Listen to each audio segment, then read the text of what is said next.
আসসালামু আলাইকুম। গতকাল বাংলাদেশের সংসদে আমদালিব রহমান পার্থ ভাই জ্বালাময়ী এক ভাষণ দিয়েছেন। ছোটবেলায় বাজারে যেতাম, ওইখানে সাপের ওষুধ বিক্রি করতে আসতো, অনেক কিছু বেচতো, এই কিমির ওষুধ, সাপের ওষুধ, আরো নানান জিনিসপত্র। তো ওইখানে ওই যে খেলাধুলা দেখাইতো, একটু সাপের খেলা দেখাইতো, একটু গান গাইতো, কমেডি করতো, এগুলো দেখতে মজাই লাগতো। মানুষজন দাঁড়ায় থাকতো, প্রতি হাঁটি 2-4 জনের পকেট মার হইতো।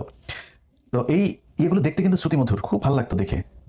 কিন্তু খেলার শেষে টার্গেট একটাই, ওষুধ বেচবে। কি বলতো, বেজি আর সাপের যে যুদ্ধ, এখানে বেজি যে সাপের সাথে যুদ্ধ করে সাপ বেজিকে কামড় দেয়, তারপরও বেজি কেন মারা যায় না, এই বেজিটা ওই যুদ্ধের মাঝখানেই সেই জঙ্গলে যে একটা গাছের শিকড় খেয়ে আসে, সেই শিকড়টা খেয়ে তারপর আবার ফেরে সে সাপের সাথে করে, যে কারণে সে মারা যায় না। খেলাধুলা শেষ, ওই যে ক্যাম্পাসে যিনি আসেন, ওই ব্যক্তি ওই শিকড় নাকি সেই জঙ্গল থেকে নিয়ে এসেছেন আজকে আমাদেরকে দেওয়ার জন্য। অল্প কিছু শিকড় আছে, সবাই হাত তুলবেন, হ্যাঁ, যে আগে হাত তুলবেন তারা পাবেন, সবাইকে দিতে পারবো না। অল্প কিছু শিকড়, 2 টাকা 5 টাকা 10 টাকা ভাঙা টাকা নিয়ে তারপরে ভাঙা একটা গাড়ি আনতো, গাড়িতে করে ছুটতো। যাওয়ার পরে বুঝতে পারতাম বাড়িতে এসে যে এই সাপের এটা তো ভুয়ার কথাবার্তা, মিথ্যা। ওই 2 টাকা 5 টাকা 10 টাকা যা গেল সবই ইয়ে। কিন্তু ওই যে ওই জায়গায় মজা পাইলাম না। কালকে সংসদে পার্থ ভাই মূলত সেই সাপের খেলা দেখিয়েছেন। পার্থ ভাই যখন ইংলিশে কথা বলে, তখন আবার বিএনপির লোকজন একটু বেশি হাততালি দেয়। It is unique. The revolution was unique. এর পরবর্তী government was unique. And what we had a quasi-constitutional government. তো বিএনপির ভাইরা যে এই যে হাততালি টাতালি দিয়েছে না, এই বেশিরভাগই তো ধরেন আমাদের এখানে অনেক শিক্ষিত মানুষ আছে, অনেক কি বলবো, যে যার যোগ্যতা সম্পন্ন মানুষজন আছেন, কিন্তু এখানে কিন্তু আন্ডার 5 মানুষজনও কিন্তু আছেন, লেখে 8 পাস 9 পাস এরকম লেখেন ওই হলফনামায়। তো আন্ডার 5ও আছে, কিন্তু অনেকগুলো আছে বিএনপিতে। তো আন্ডার 5, আন্ডার 8, আন্ডার 10 ম্যাট্রিক, এগুলো তো আপনার ইংলিশ বুঝে নাই। তো না বুঝে ওরা মনে করছে ইংলিশে যা বলছে এটা মানে আমার পক্ষেই বলছে, আমাদের দলের পক্ষেই বলছে, শুনে আরো বেশি থাপড়ানি দিয়েছে। কিন্তু বাস্তবতা হলো, আমদালিব রহমান পার্থ ভাই কালকে তার বক্তব্যের শুরু থেকে শেষ পর্যন্ত এক ভয়ঙ্কর সাপের খেলা দেখিয়েছেন, যেই বক্তব্যের কোনো সারমর্ম নাই, একদম পুরোটাই ভোগাস, মিথ্যা, অপতথ্য, বিভ্রান্তিমূলক কথাবার্তা বলে গিয়েছেন। কেমন বলেছেন আমি আপনাদেরকে একটা একটা করে বুঝাই। তবে তার আগে পার্থ ভাইয়ের বক্তব্যটা অল্প একটু আগে আমরা শুনি, উনি কি বলেছেন শুনি। Honorable Speaker, ব্যাপারটা তো অনেক কমপ্লেক্স, একটা ইউনিক সিচুয়েশন। আমি আমার সম্মানিত বিরোধী দলের নেতাদের চোখে আবেগ দেখি, কথায় দেখি, তবে একটা জিনিস এটাও দেখি যে কেন জানি প্রথম থেকে আমাদেরকে জুলাইয়ের বিরুদ্ধে নিয়ে যাওয়ার একটা পায়তারা দেখতে পাচ্ছি। ঠিক যেমন, ঠিক আমাকে কথা বলতে হবে। If you understand the decorum, please, আমি কেন was quiet when এটা হবে না কিন্তু। তো আমাকে আওয়ামী লীগ সরকার মনে পড়ে যায় যে আমরা যদি কোনো কথা বলতাম, যুদ্ধাপরাধের বিচার চায় না, আমরা বলতাম তেলের দাম কত, যুদ্ধাপরাধের বিচার চায় না। আমি অনেকখানি ওই অ্যাটিটিউডটা দেখতে পাচ্ছি। সবচেয়ে বড় কথা, we have no problem with July সনদ। আমাদের প্রবলেম প্রক্রিয়া নিয়ে। আপনারা কোন প্রক্রিয়ায় করতে চাচ্ছেন, এবং আমরা আমাদের ডিসেন্ট, নোট অফ ডিসেন্ট আগে থেকেই দেওয়া। আমাদের প্রক্রিয়া ছিল, আপনারা দেখেন, উইথ ডিউ রেসপেক্ট, একদম রেসপেক্টের সাথে বলি, রাষ্ট্রপতির ক্ষমতা কমাতে যে আমরা প্রধানমন্ত্রী বা ক্যাবিনেটের ক্ষমতা অনেকাংশে বাড়িয়ে দিয়েছি। That is the issue. এত কিছু ছিল না। এই কারণে আমরা আমাদের কনস্টিটিউশনাল ফ্রেমওয়ার্ক রিয়েলাইজ করেছি উই নিড চেঞ্জ। আমরা মনে করি আমরা আজকে এখানে, আমরা পলিটিশিয়ান, আমাদের মাথায় রাখতে হবে that we must mitigate the harshness of the relevant provisions of the constitution. At the same time, we must uphold the spirit of July. এই ব্যালেন্স আমাদেরকে করতে হবে। কিন্তু আপনারা আমাদেরকে লগা ছেড়ে পাঠিয়ে দিচ্ছেন। আপনার এখানে যারা বসা, আমার মাননীয় প্রধানমন্ত্রী কত বছর এক্সাইল, পাশে আমাদের মাননীয় এলজিআরডি মন্ত্রী কয়বার জেল খেটেছে, তার পাশে আমির খসরু সাহেব একসাথে জেলে ছিলাম, তার পাশে সালাউদ্দিন সাহেব কতদিন বিদেশে ছিল, এমন একটা ভাব কত বছর বিদেশে ছিল। এখানে আমরা যারা আছি, আমরা সবাই জুলাই যোদ্ধা। আপনাদের বিরোধী দলীয় সম্মানিত মাননীয় আমাদের যে বিরোধী দলীয় নেতা, উনি ওনার ভাষায় এত সুন্দর করে আমাদেরকে রেকগনাইজ করেন, কিন্তু যখনই ফ্লোর আপনাদের হাতে চলে যায়, আপনারা আমাকে অ্যাটাক করেন অ্যাজ ইফ আমরা জুলাইতে আমাদের কোনো কন্ট্রিবিউশনই নাই। একদিন এক ভাই দাঁড়িয়ে বললো, গতকালকে সম্মানিত সংসদ সদস্য দাঁড়িয়ে বললো যে আমাদের এখান থেকে বলা হয়েছে এই আন্দোলনের সাথে আমাদের সম্পৃক্ততা নাই। অফকোর্স আমরা এই কথা বলেছি, because it was politically correct. We never wanted to give it a political face. আমরা চাচ্ছিলাম ছাত্র আন্দোলন বা যে কোটা আন্দোলন হয়েছিল এভাবে যাক। এই রেভলিউশনকে আমরা শ্রদ্ধা করি। 17 বছর আমরা কষ্ট করেছি। এখানে আমার ভাইয়েরা অনেক বেশি কষ্ট করেছে। আমরা জেলে গিয়েছি, আন্দোলনে ছিলাম, 20 দলে ছিলাম, 4 দলে ছিলাম, অনেক আগে থেকে। আমরা চাই না, কিন্তু এই যে একটা প্রক্রিয়া, সংবিধানকে ছুঁড়ে ফেলে দাও, সংবিধানকে ছুঁড়ে ফেলে দাও। সংবিধানকে ছুঁড়ে ফেলবো কেন? সংবিধানকে মনে করায় দেয় যেটা 71-এর পরাজয়ের দলিল। আমি সংবিধান কেন ছুঁড়ে ফেলে দেবো? এই সংবিধান দিলে গাছটা তখন কেন হবে? এত গায়ে লাগবে কেন? If I don't like it, there are relevant provisions within the constitution যে আমি পরিবর্তন করতে পারি।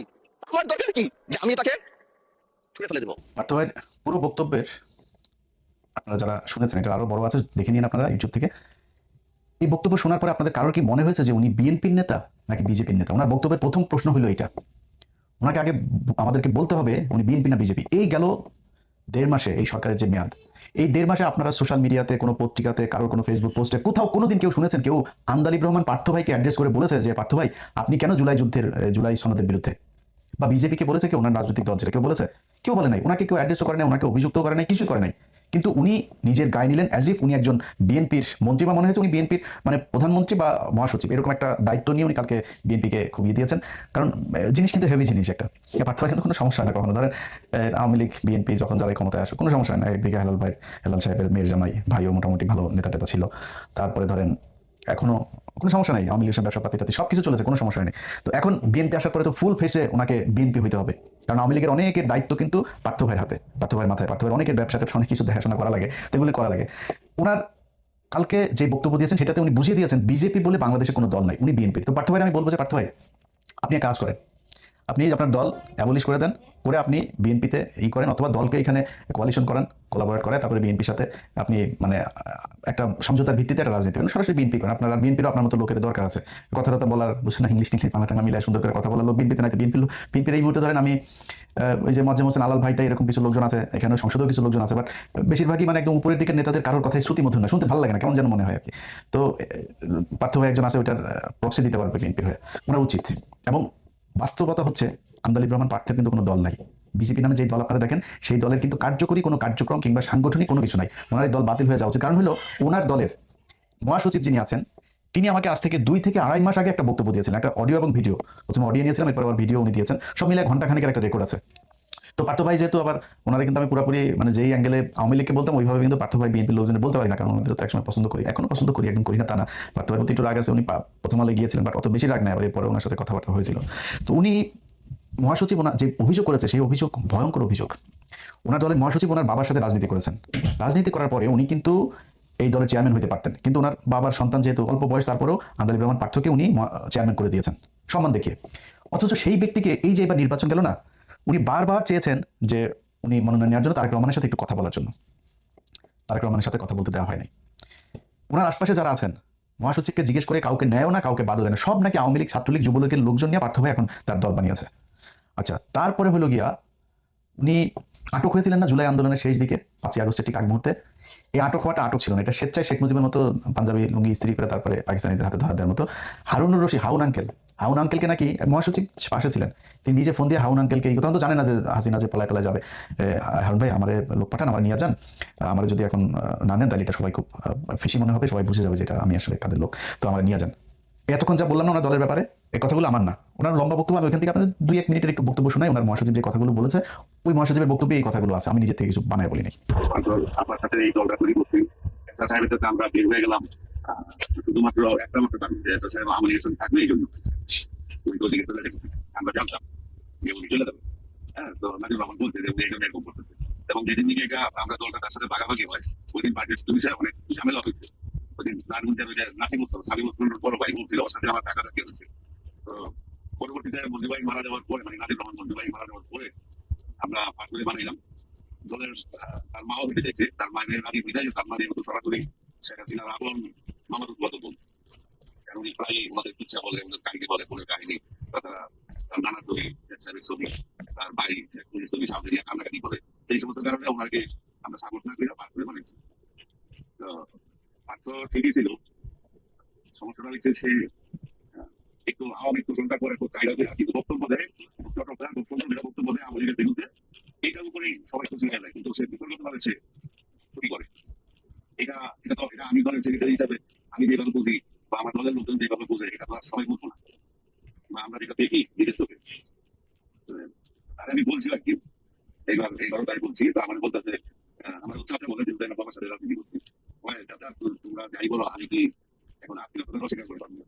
আমি আওয়ামী লীগের গালিগালাজ করি, আমার রাজনৈতিক নাকলটা আমার পুরোই থাকবে না, অবস্থান থাকবে, কিন্তু তারা যদি বিপদে পড়ে আমি যদি তাদের সাথে তখন সম্পর্ক নষ্ট করে দিই, এটা তো ধর্মেই তো নিষেধ আছে যে আত্মীয়তার সাথে সম্পর্ক ছিন্ন করা যাবে না, আমার দোষ।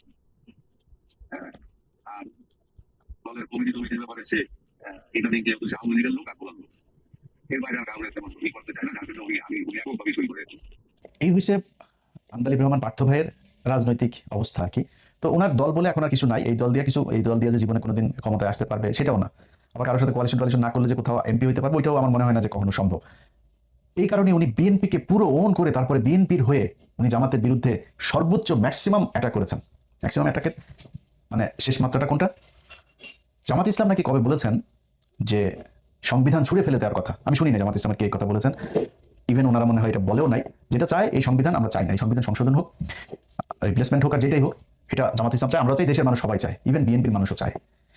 এখন উনি বলেন যে যারা এটা ছুঁড়ে ফেলতে চায় তাদের কি মনে হয় ৭১-এর সেই হেরে যাওয়ার সেই দলিল এই কারণে ছুঁড়ে ফেলতে চান? এই যে বক্তব্যটা উনি দিয়েছেন এটা সবচেয়ে একদম এক্সট্রিম লেভেলের একটা অ্যাটাক করেছেন জামাত ইসলামকে, কিন্তু এই অ্যাটাকটা তো উনি জামাত ইসলামকে করেন নাই। আপনারা এই বক্তব্যটা সবাই শুনেছেন খালেদা জিয়ার, যে খালেদা জিয়া বলে গিয়েছিলেন যে যদি ক্ষমতায় আসেন তাহলে তিনি এই সংবিধান ছুঁড়ে ফেলবেন।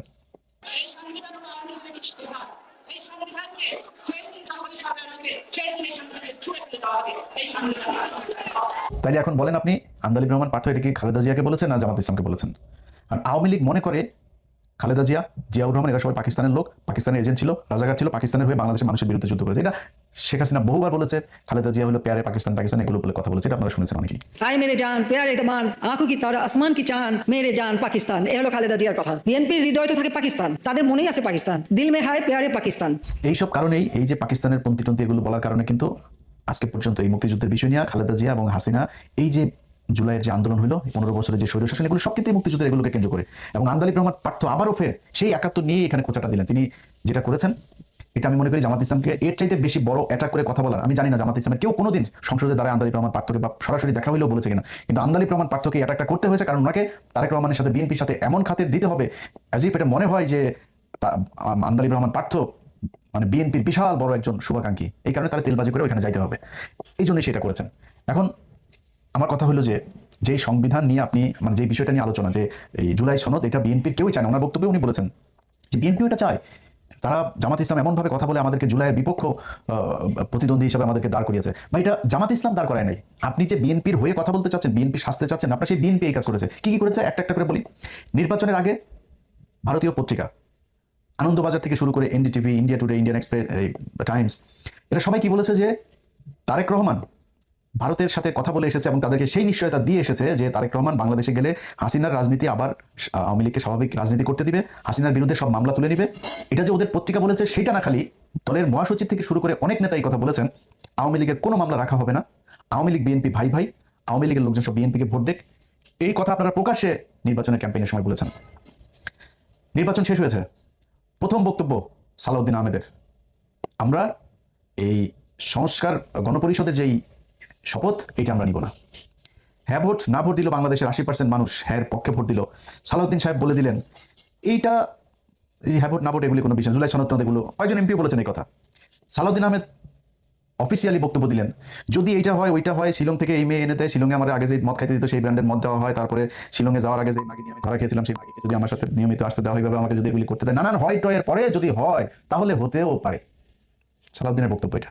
কি বললেন সংবিধান সংস্কার পরিষদ, এটা যদি কনস্টিটিউশনে ধারণ করা হয়, সেই মর্মে অ্যামেন্ডমেন্ট হয় এবং সেই শপথ পরিচালনার জন্য সংবিধানের তৃতীয় তফসিলে ফর্ম হয়, কে শপথ পাঠ করাবেন সেটা নির্ধারিত হয়, এতগুলো হয় এর পরে তারপরে হলে হতে পারে। আচ্ছা, এরপরে উনি বলেছেন যে কেন বিপ্লবী সরকার হইল না, সাংবিধানিক ধারাবাহিকতা কেন রক্ষা করা হইলো? ভাই, এই চুপপুরে সরাইতে চেয়েছে ইউনুস, ছাত্ররা, জামাত ইসলাম, চুপপুরে সরাইতে দেয় নাই বিএনপি, ওয়াকারকে সরাইতে চেয়েছে এই খলিল, এই ইউনুসেরা, ওয়াকারকে সরাইতে দেয় নাই বিএনপি। এটা মানে এটা তো আর আপনার ইয়ের কথা না, মানে ওনারা বলেছেন বা হওয়ার কথা না। এই কালের কণ্ঠে এক আওয়ামী দালাল আছে হায়দার আলী, এই হায়দার আলী রাষ্ট্রপতির এক সাক্ষাৎকার ছেপেছে, আপনারা দেখেছেন তো সেটা। রাষ্ট্রপতি সেখানে একদম সরাসরি স্বীকার করেছে রাষ্ট্রপতির অফিসটা মূলত এখন আওয়ামী লীগের একটা রিহ্যাব সেন্টার। আওয়ামী লীগের যেসব সুশীল ব্যবসায়ী, যেসব বদমাশগুলো আছে, এই বদমাশগুলোর একটা রিহ্যাব সেন্টার, ওইখানে প্রতিদিন তাদের যাওয়া আসা, বিভিন্ন আলাপ আলোচনা, কনস্পাইরেসি এগুলো চলতেছে। এই লোকগুলোকে কিভাবে আপনার এই যে চুপ্পুকে কিভাবে বিএনপি আপনার শেল্টার দিয়েছে, তাকে রাখতে চায় না জামাত ইসলাম, তাকে রাখতে চায় না ইউনুস, তাকে কিভাবে এখন বিএনপি আদর আপ্যায়ন করে, আমরা এগুলো তো নিজের চোখেই দেখছি। এই যে ওয়াকার, তাকে রাখতে চায় না এই ছাত্ররা, বিএনপি তাকে রাখতে চেয়েছে। তারপরে বিপ্লবী সরকার করতে চেয়েছে, বিএনপি কহিতে জাতীয় সরকারে যায় নাই, বিপ্লবী না জাতীয় সরকার, বিএনপি জাতীয় সরকারে রাজি হয়নি। তো এগুলো তো ওপেন সিক্রেট, আপনি জানেন না বিএনপিকে কেন সন্দেহের চোখে দেখা হয়? বিএনপির অনেকগুলো এরকম কারণে মানুষ এখন সন্দেহের চোখে দেখে যে বিএনপির কথা আর আওয়ামী লীগের কথা তো একই রকম। ওগুলি সব যদি বাদও দেন, নির্বাচনের পরে কতগুলো আওয়ামী লীগের নেতা জামিনে মুক্তি পেয়েছে।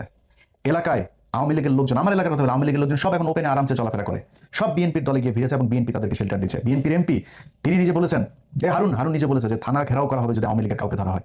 এই জন্য বিএনপিকে জুলাইয়ের প্রতিদ্বন্দ্বী হিসেবে দাঁড় করানো হয়েছে, বুঝেন না আপনি?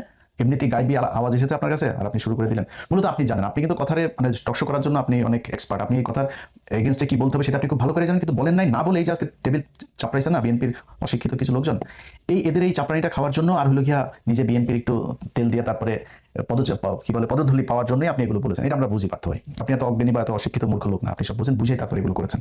এখন কথা হলো যে সংবিধান নিয়ে যদি নাকি আপনারা মনে করেন, যেটা আপনিও আজকে যুক্তি দেখিয়েছেন, এটা সালাউদ্দিন যুক্তি দেখায়, আইনমন্ত্রী যুক্তি দেখিয়েছে যে কি এই ধারাবাহিকতাটা করা না হলে আগে কেন বিপ্লবী সরকার করা হয় নাই, না হওয়ার কারণে আজকে এখন আমরা রাষ্ট্রপতিকে রেখে সাংবিধানিক ধারাবাহিকতা বাই শেখ হাসিনার সংশোধনী যেটা শেষে করে দিয়ে গেল, কোথাও ছিল আপনার যে তত্ত্বাবধায়ক সরকার আসবে, অনির্বাচিত কোনো সরকার আসতে পারবে? আপনারা এখন বলবেন সালাউদ্দিন এক যুক্তি দেখিয়েছে, প্রধানমন্ত্রী পালিয়ে গিয়েছে, প্রধানমন্ত্রী পদত্যাগ করেছে, এখন আমরা কি করবো?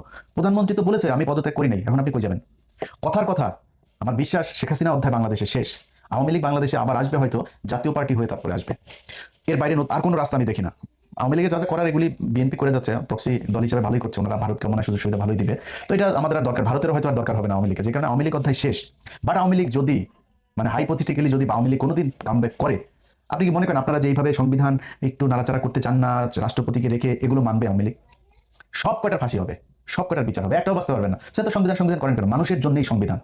আজকে হ্যাঁ ভোট না ভোটকে আপনি যেভাবে তুচ্ছতাচ্ছিল্য করছেন, যদি এটা আসলে মেনে, তাহলে তো জিয়াউর রহমান অবৈধ শাসক, স্বৈর শাসক। কারণ জিয়াউর রহমান হ্যাঁ ভোট না ভোটের মাধ্যমে ক্ষমতা এসে তো স্বৈর শাসক না, তো অবৈধ। এবং শেখ হাসিনা তো এই সংবিধানের মধ্যেই সেটাকে অবৈধ করে দিয়ে গিয়েছে।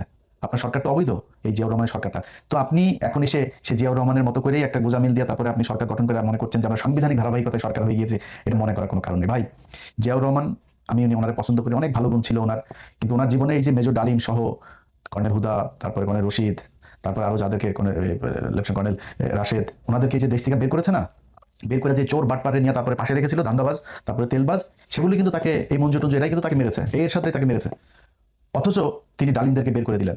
যে কর্নেল তাহের সে জিয়াউর রহমানকে চিঠি পাঠায় তারপরে কর্নেল তাহের তাকে বার করলেন সিপাহী জনতার বিপ্লব দিয়া, সেই কর্নেল তাহেরকে জিয়াউর রহমান ফাঁসি দিয়েছে। অতএব নিজের বাবার সেই ভুলের পুনরাবৃত্তি না করে, আমরা জিয়া পরিবারকে প্রচন্ড ভালোবাসি, বিএনপিকে নিয়ে অনেক সমালোচনা করি, তারপরেও সেই সমালোচনা কোনোদিনও সে আওয়ামী লীগের মতো হবে না। আপনাদেরকে বন্ধু ভাই মনে করি আপনাদের কাছে আবদার দাবি থাকবে যে এই সংবিধানের দোহাই না দেয়া জুলাই সনদটা বাস্তবায়ন করেন। এখানেও যদি কোনো কিছু কাটছাট করা লাগে, সেটা জামাতের সাথে, এনসিপির সাথে, মানুষের সাথে প্রয়োজনে আবার হ্যাঁ ভোট না ভোট করেন। আপনারা বলেছিলেন নির্বাচনের পরে গণভোট আবার করেন, আপনারা মানুষকে বুঝান এই ঘটনা। আপনারা এখন করেছেন যে 4টা প্রভিশন দেওয়া হয়েছে, সেখানে যদি আরো প্রভিশন আপনি যুক্ত করতেছেন, করে গণভোট নেন। মানুষ সেখানে আপনি অপশন রাখেন, হ্যাঁ ভোট না ভোট, মধ্যবর্তী কোনো সিদ্ধান্ত যদি থাকে